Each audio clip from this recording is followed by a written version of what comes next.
네, 검찰의 영포빌딩 압수수색 소식을 더 깊이 알아보겠습니다. 법조팀 이지선 기자, 그리고 오늘은 특별히 검찰 출신인 김광삼 변호사도 자리 함께했습니다.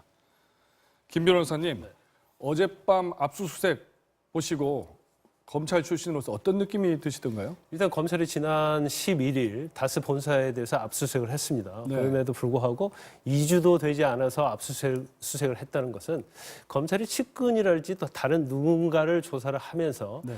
영포빌딩 지하 비밀 창고에 어떤 중요한 문건이 있다는 걸 진술을 확보한 것으로 보여요. 그래서 그 진술에 근거해서 이번에 압수수색을 한 것으로 볼 수 있죠. 거기에 뭐가 있다, 이런 새로운 진술을 확보했다, 그 말씀이신데, 그렇다면 이 압수수색이 검찰 수사에서 갖는 의미도 남다를 것 같은데요? 일단 압수수색을 해서 그 압수한 문건이 무엇인지를 이제 살펴봐야 합니다. 그렇지만 일단 다스와 관련된 문건이 상당수 존재하는 것으로 보이고, 그리고 BH, 즉 청와대에서 가지고 있던 문건은 이제 밖으로 가지고 나온 부분도 있는 것 같아요. 네. 그러면 이러한 부분들이 지금 이명박 전 대통령이 받고 있는 혐의와 관련해서 어느 정도의 연관성이 있는 것인가, 이걸 봐야 하는데, 사실 MBC에서 단독으로 출연한 것을 보면 상당 부분이 뭐 BBK랄지 LK뱅크 또 다스 이런 문건들이 존재하기 때문에 아마 검찰이 이명박 전 대통령을 조사하는 데 있어서는 상당히 유의미한 증거가 될 가능성이 높다고 봅니다. 네, 그렇군요.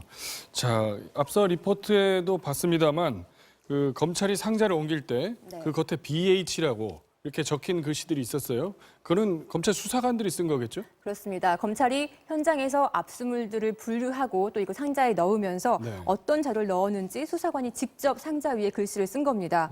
저희 MBC 취재 결과 검찰은 당초 다스 관련 문건들을 압수수색할 목적이었습니다. 그런데 현장에서 청와대, 블루하우스를 뜻하는 BH라는 글씨가 쓰여진 상자가 17개나 있었는데요. 이는 검찰이 현장에서 청와대 관련 서류들이 무더기로 발견이 됐고, 근데 이 서류들이 다스 관련 의혹을 규명하는데도 반드시 필요하다, 이런 판단에 의해서 함께 압수한 것으로 보입니다. 그렇다면 그 청와대 문건들은 이명박 전 대통령의 청와대 재임 시절 그 문건이라고 봐야 되는 것들이잖아요. 그렇습니다. 자, 변호사님, 이런 청와대 내부 문건이 거기에 왜 있을 거라고 볼 수 있을까요? 일단 청와대에서 생산된 문건이 밖으로 나오면 안 되죠. 그렇죠. 그런데 만약에 이명박 전 대통령 측에서 이걸 가지고 나왔다고 한다면 제가 볼 때는 이제 두 가지 이유가 있다고 봅니다.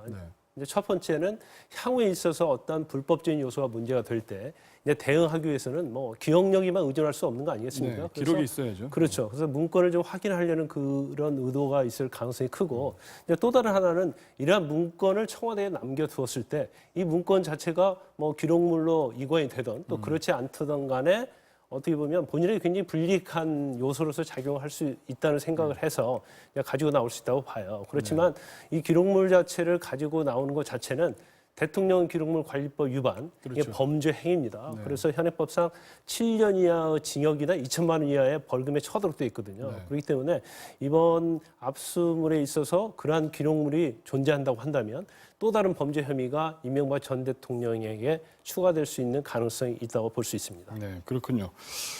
이 청와대 내부 문건도 있었습니다만 이 다스와 BBK 관련된 문건들도 여러 눈에 띄었거든요. 네. 가장 눈에 띄는 것이 PJ 진술조서라는 서류입니다. PJ. 네, PJ는 MB 집사라고 불리는 김백준 전 청와대 총무기획관의 이름의 이니셜로 추정이 되는데요.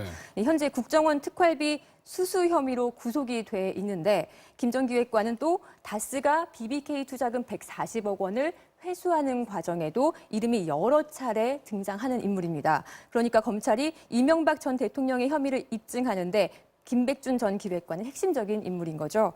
따라서 검찰은 이 PJ 진술조서도 당연히 압수해서 분석해야 할 서류라고 판단한 것으로 보입니다. 또 LK뱅크 그리고 BBK, 다스는 앞서 보도해드린 대로 이명박 전 대통령의 직권남용 혐의와 관련해서 아주 유기적으로 엮여 있습니다. 따라서 다스의 실소유주 규명, 그리고 더 나아가서 BBK 주가 조작과 관련해서도 이 전 대통령의 연관성을 밝히는 데 중요한 물증이 될 수 있을 것으로 보입니다. 네, 그렇군요. 그런데 사실 검찰이 압수수색하는 현장을 실시간으로 동시에 가서 동행 취재하는 장면은 흔치 않거든요. 그 MBC 취재팀은 거기를 어떻게 알고 갔습니까? 동행 취재는 아닙니다. 네. 이 최근 다스와 관련된 검찰 수사가 속도를 내면서 저희도 검찰 취재뿐 아니라 외부 현장 그리고 사건 관련자 등 다각도로 취재 범위를 확대해 왔습니다. 그 과정에서 어젯밤 영포 빌딩에 수사관들이 들이닥쳤다는 정보를 입수하게 됐고요.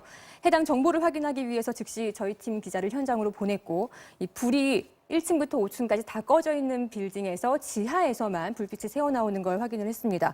그래서 현장 압수물 중 일부를 저희가 목격할 수 있었습니다. 네, 그렇죠. 수사기관이 언론하고 동행 취재를 할 일은 아니죠, 사실 이런 게.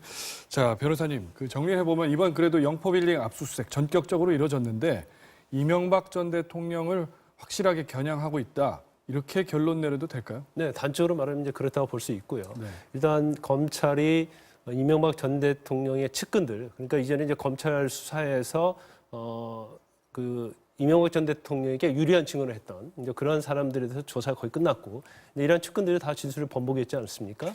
그다음에 두 번째로 이제 측근 조사가 끝난 다음에 이명박 전 대통령이 이제 친인척들을 조사하고 있는 와중에 지금 압수수색을 했어요. 그래서 이 압수수색 의미 자체는 이명박 전 대통령을 조사하기 전에 탄탄한 증거를 확보해서 마지막 이명박 전 대통령을 조사하기 위한 전 단계라고 볼 수 있는 거죠. 네. 뭔가 피의자 소환하기 전에 밟아가는 그런 전 단계 같은 그런 것처럼 들리네요, 네, 말씀이. 일단 뭐 압수수색 영장이 어떻게 기재되어 있는지는 뭐 자세하게 알려져 있지 않습니다만은 뭐 제가 듣기로는 검찰 내에서 이미 증거에 대해서는 굉장히 자신하고 있는 것으로 보입니다. 그래서 거의 피의자 수준의 어떤 입건 단계에 와 있지 않나 그렇게 저는 추측하고 있습니다. 네, 말씀 잘 들었습니다. 두 분 말씀 잘 들었습니다.